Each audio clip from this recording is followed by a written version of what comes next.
Lilian from crackandcrafting.com. I'm so happy you're joining me today. If you're watching me on YouTube, I suggest you pause the video right here and go to the Show More section just below to access the tutorial on my blog, where you'll find all the information you need to create this project or one similar for yourself. Okay, now that we're settled to viewing from the blog post, we can begin. Today's technique or project will be a very, very simple masking technique. I'm going to be using the beautiful, let me just get it, Over the Moon stamp set. This is coming in the new catalogue, the 2019-2020 annual catalogue. And there's going to be lots of gorgeous little cutie stamps like this in it. So if you're looking for one of those catalogues, let me know.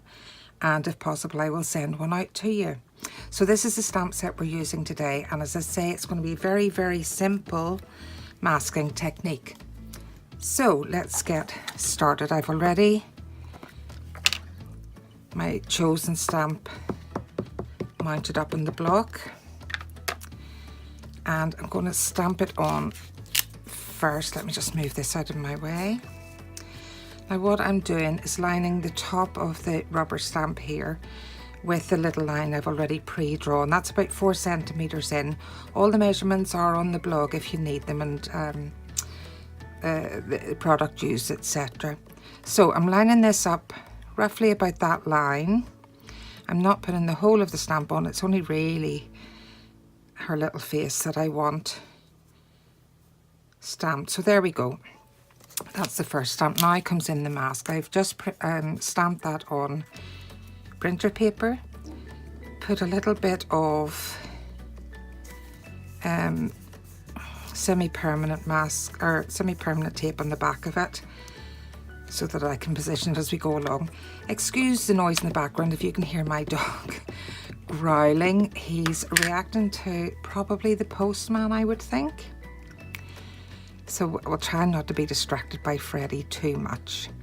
So I'm positioning this likewise just with a stamp at that line, and that's maybe not perfect positioning, but the ears quite close together. Let me lift, whoops, I've quite a lot of semi-permanent tape on this to stop it curling, but it's making it difficult to lift. Reposition it, and that is basically, this is curled up a little bit. That is basically it. You just pop on along the line. So I'll hurry on and do that to show you.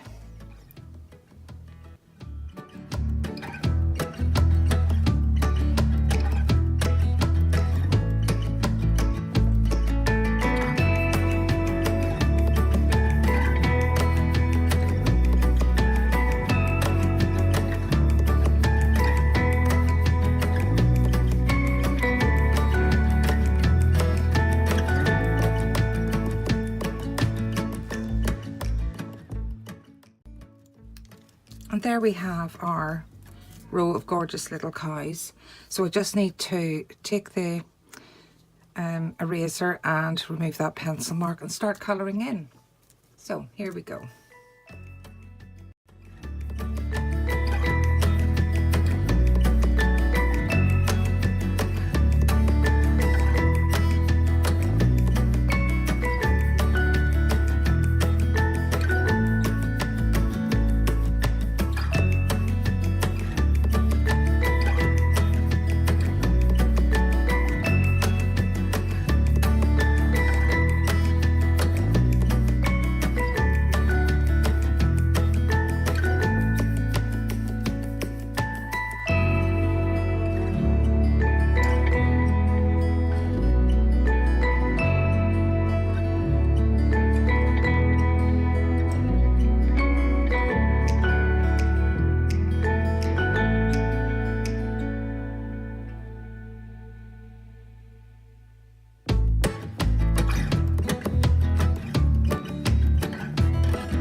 So this is a great introduction to basic masking technique. It's a fabulous little image that's very, very simple to move along.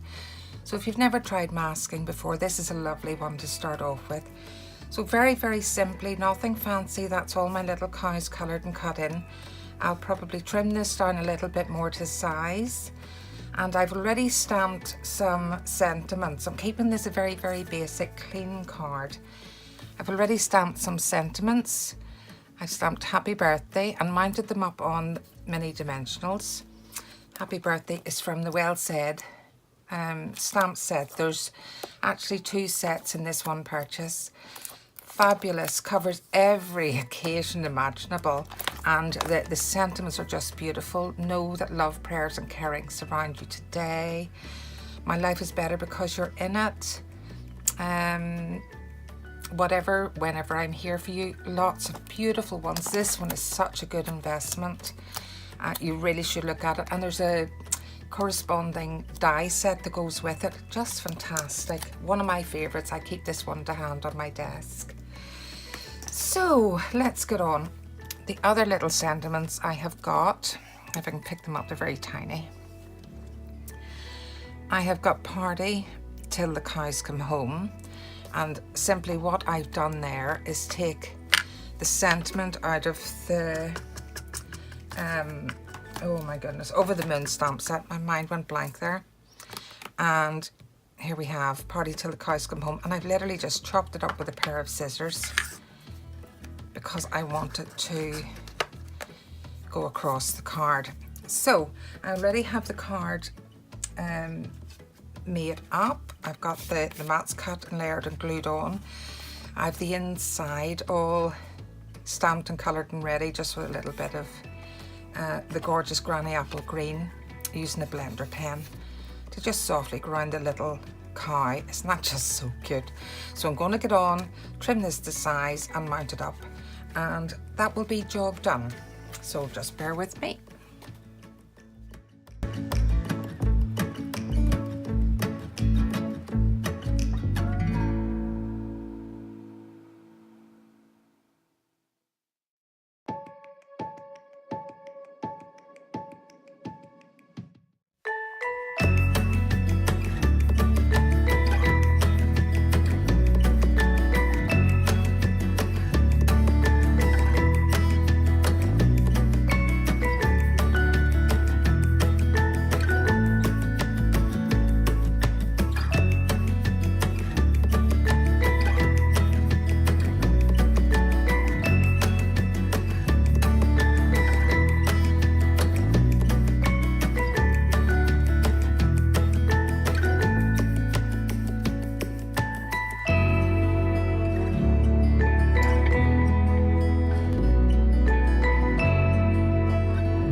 So here's the finished product. Did you notice that I'd made a huge mistake in the last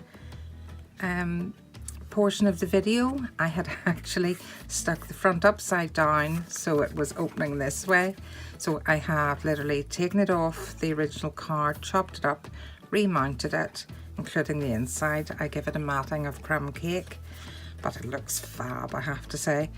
And of course I've decorated the envelope, just a tiny little cow in the corner.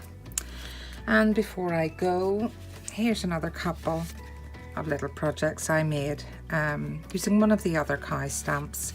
This one obviously very plain, and this one with a bit of sponging and markers to create the grassy effect in the background.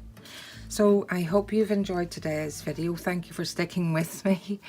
And I've so much more to share with you. So make sure to stay tuned to my channel by subscribing to it. And if you liked the video, make sure to give it a thumbs up. That would be brilliant. And the ultimate compliment is to sign up for my free newsletter. If you've not already done so, simply click on the sign up link below the video and sign up now. So until next time, bye bye.